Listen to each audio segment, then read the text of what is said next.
Hello everyone, this is Algerian Youth Voices from Jelfa. In today's podcast, we won't go so far for the story because the story actually happened to me.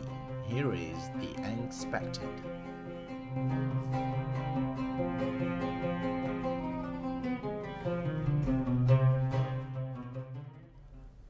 It was a normal day, at least that's what I thought. I head to the garage as usual to get my motorcycle out for a spin.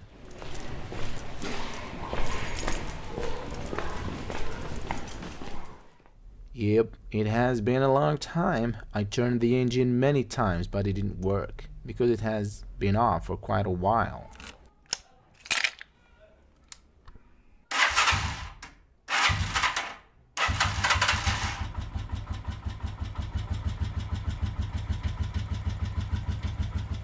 As I did that, I looked at my right at the pile of the not used stuff. I saw the helmet that I drew in the back of it. I love Japan.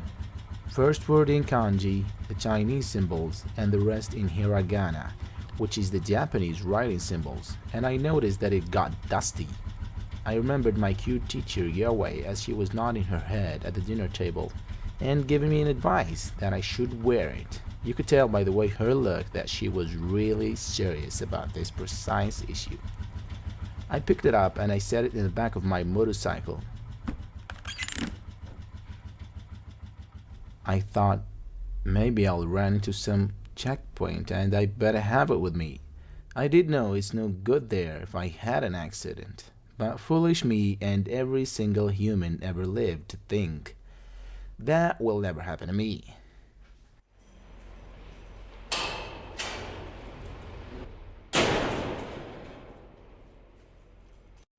So I got out, and as I was driving, I wasn't as good as I was. I said to myself in an ironic accent, well, duh, because driving is a skill, and if you don't practice, you lose that ability.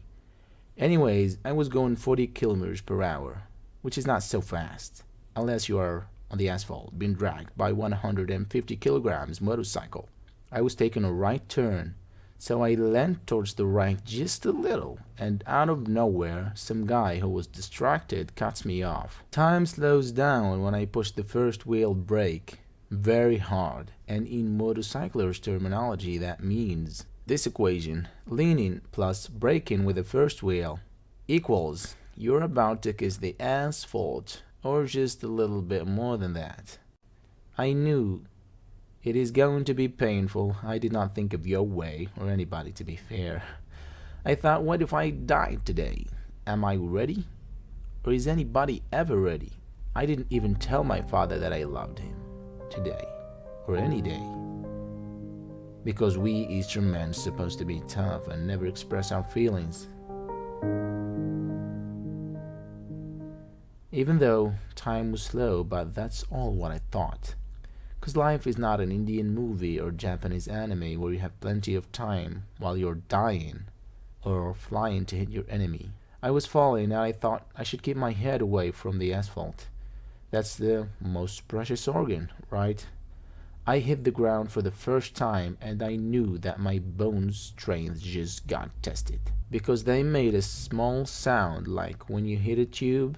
My head, thank God, my head was not touched. But that wasn't the case with the rest of my body. I was stuck under a moving motorcycle and being dragged like a poor dog in an Arab country by a miserable Bedouin. In my case, it was my own motorcycle. After a few seconds, the motorcycle stopped and time got normal again, and I was shocked. I just had an accident. Yep, I did. And stupid me was not wearing the helmet. I laughed at myself and I thought Yahweh is gonna be very, very angry when she hears about it. And I pulled myself out and started to check and worry not, my dear listeners, I only had some skin peeled off and something called, I don't know what it's called, but it's a muscle in the neck, pulled very hard that it locked for a few days. And now it's fine. From that day I started to wear the helmet, partly because a good friend of mine asked me to, and mostly because it's a matter of life or death. If I can tell you one thing, it would be, please do not take your life for granted. And as my teacher Ibrahim Fiqi said, remember to live every moment like it's your last, because it could be. Live with love, live with mercy and patience, and of course, live with perseverance. And don't forget to live with the manners and ethics of prophets. And always remember the value of life. This is Khalid from Algerian Youth Voices. Thank you for listening and see you next time.